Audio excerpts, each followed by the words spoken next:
कविं पुराणमनुशासितारं कविं पुराणमनुशासितारम्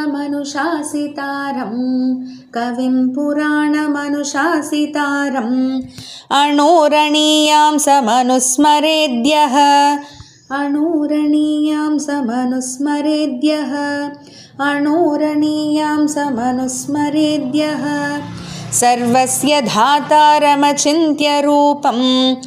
सर्वस्य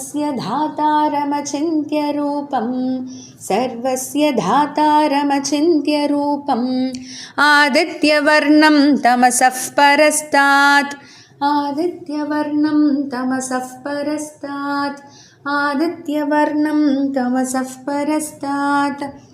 कविं पुराणमनुशासितारम्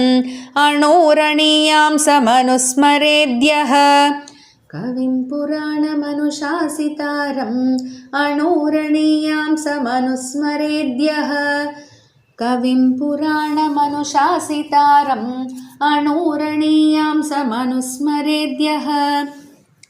सर्वस्य धातारमचिन्त्य रूपम्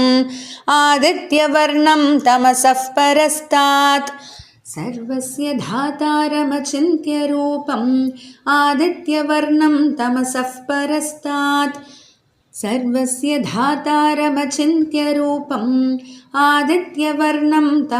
परस्तात् कविं पुराणमनुशासितारम् अणोरणीयां समनुस्मरेद्यः सर्वस्य धातारमचिन्त्य रूपम् आदित्यवर्णं तमसः परस्तात् कविं पुराणमनुशासितारम् अणोरणीयां समनुस्मरेद्यः सर्वस्य धातारमचिन्त्य रूपम् आदित्यवर्णं तमसः परस्तात् कविं पुराणमनुशासितारम्